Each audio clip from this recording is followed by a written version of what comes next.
প্রধান উপদেষ্টা ডক্টর মাহমুদ ইউনূসকে চিঠি দিয়েছেন অস্ট্রেলিয়ার 41 জন। যে কখন নির্বাচন, কিভাবে নির্বাচন, বারবার শুধু ওই ডিসেম্বর টু জুন এই কথাবার্তাগুলি বলা। অস্ট্রেলিয়া থেকে অস্ট্রেলিয়ান পার্লামেন্টের 43 জন সিনেটর এবং এমপি একটা চিঠি পাঠিয়েছে।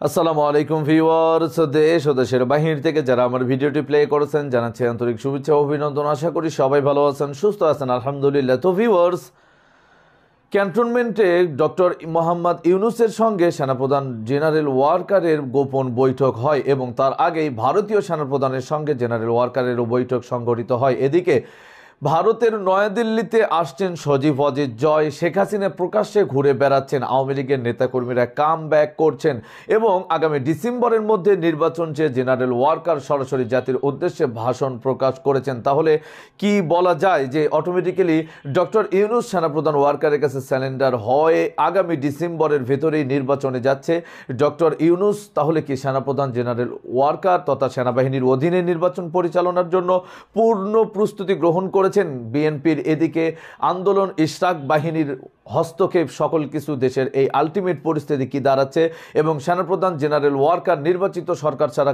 কথা শুনবেন না সেই ঘোষণাও তিনি সরাসরি দিয়েছেন। আসুন, সেনাবাহিনীর অধীনে নির্বাচন কত দ্রুত ডিসেম্বরের ভেতরে করতে যাচ্ছে ডক্টর ইউনূস, বিস্তারিত আপডেট জানবো রিপোর্টে। ভিডিওতে যাওয়ার আগে ছোট রিকোয়েস্ট করবো, যারা চ্যানেলটি সাবস্ক্রাইব করেনি সকল আপডেট সবার আগে জানতে অবশ্যই চ্যানেলটি সাবস্ক্রাইব করে পাশে রাখবেন। দর্শক আসুন স্ক্রিনে। ক্রমেই উজ্জ্বলতা হারাচ্ছে বর্তমান সরকার।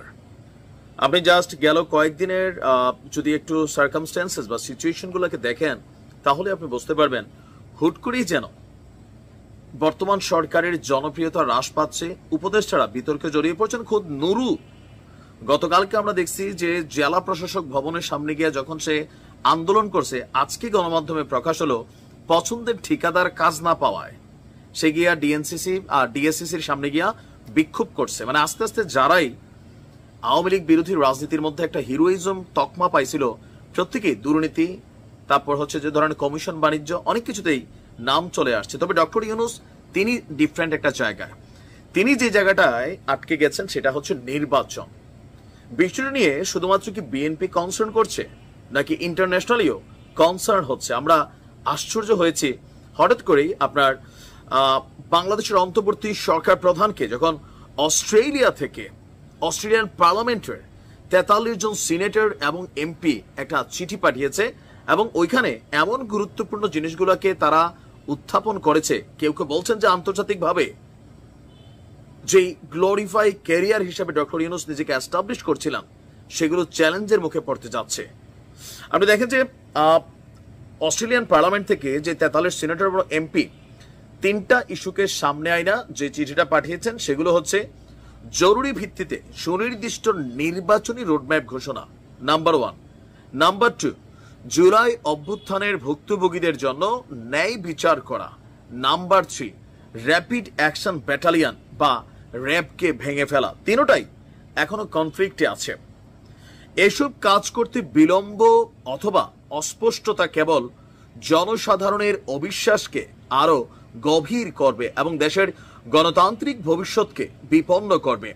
বাংলাদেশের জনগণ এবং আন্তর্জাতিক সম্প্রদায় নিবিড়ভাবে ডক্টর ইউনূসের সরকারকে পর্যবেক্ষণ করছে। তারা লিখেছেন, আমরা আপনার নেতৃত্বকে সিদ্ধান্তমূলকভাবে কাজ করার আহ্বান জানাচ্ছি। গণতান্ত্রিক বৈধতা পুনরুদ্ধারের দিকে এই অপরিহার্য পদক্ষেপকে সমর্থন করার জন্য আমরা গঠনমূলকভাবে জড়িত হতে প্রস্তুত। ইমেইল বার্তার মাধ্যমে প্রধান উপদেষ্টার কাছে এই চিঠি দেওয়া হয়েছে, যা বিএনপির আন্তর্জাতিক বিষয়ক সম্পাদক মোহাম্মদ রাশেদুল হক তিনি নিশ্চিত করেছেন এবং এই সংক্রান্ত একটা চিঠি গণমাধ্যমে এসেছে। সেখানে তারা লিখছে যে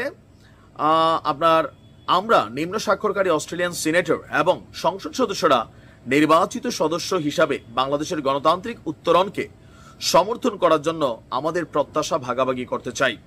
সেজন্য অবিলম্বে নির্দিষ্ট নির্বাচনী রোডম্যাপ প্রদান, যেটা বিএনপি বারবার বলছে, জুলাই অভ্যুত্থানের ভুক্তভোগীদের ন্যায় বিচার প্রদান এবং র্যাবকে র্যাব দ্বারা ক্ষতিগ্রস্তদের জন্য ন্যায় বিচারকে সমর্থন করার জন্য আপনার প্রতি আহ্বান জানাচ্ছি।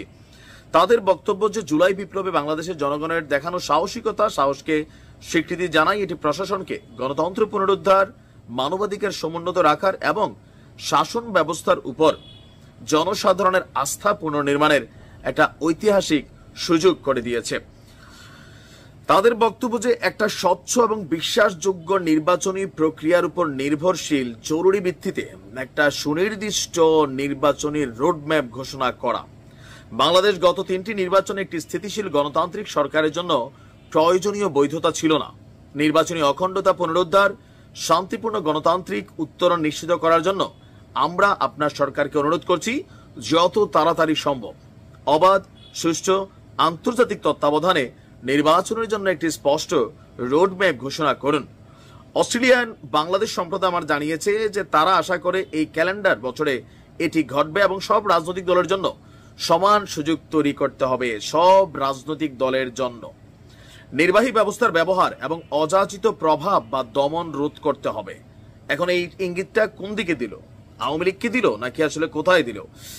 তা আপনি বুঝতে পারছেন যে ডক্টর মোহাম্মদ ইউনূসের উপর আন্তর্জাতিক চাপ আস্তে আস্তে প্রয়োগ শুরু হচ্ছে। যেমনটা আমরা আওয়ামী লীগ সরকারের একদম শেষ দিকে দেখছিলাম, সারা পৃথিবী দেখে শেখ হাসিনার উদ্দেশ্যে চিঠি আসতো।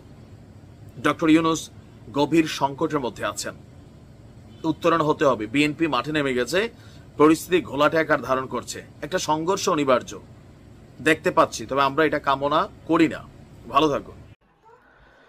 দর্শক, স্ক্রিনে আমরা সে সম্পর্কে বিস্তারিত জানাম। এ বিষয়ে আপনাদের মতামত কমেন্টে জানান। কেউ ভিডিওটি স্কিপ করবেন না। সেনাবাহিনীর অধীনে যদি বর্তমানে নির্বাচন হয় তাহলে আওয়ামী লীগের কামব্যাক করার কোনো পরিস্থিতি তৈরি হবে কিনা? এদিকে ভারতেও কিন্তু প্রকাশ্যে এখন চলাফেরা শুরু করেছেন শেখ হাসিনা এবং ক্যান্টনমেন্টে জেনারেল ওয়াকারের সঙ্গে ভারতীয় গোয়েন্দা সংস্থা র এর সঙ্গে বৈঠক এবং ভারতীয় সেনাপ্রধানের সঙ্গেও তার কথোপকথন সবসময় চলমান ও শেখ হাসিনার সঙ্গে। তাহলে আওয়ামী লীগ কি নির্বাচনে অংশ নিচ্ছে ডিসেম্বরের ভিতরে? কি করতে যাচ্ছে ডক্টর ইউনূস মহাবিপকে? বিস্তারিত আরও রিপোর্টে।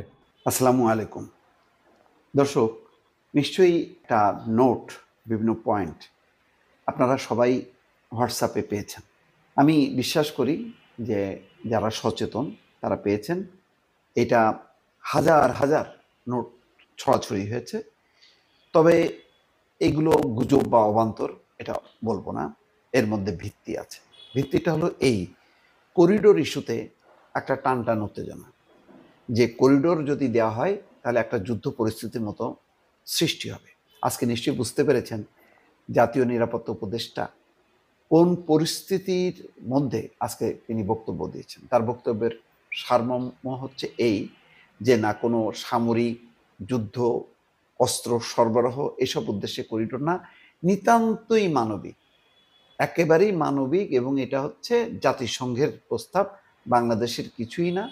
এবং যখন নাকি জাতিসংঘ কোনো ত্রাণ পাঠাবে তখন বাংলাদেশ অংশে বাংলাদেশের যারা সশস্ত্র বাহিনী, আইন শৃঙ্খলা বাহিনী, তারা সেটা চেক করবে এবং কোনোভাবেই নতুন করে কোনো কেউ ঢুকতে পারবে না।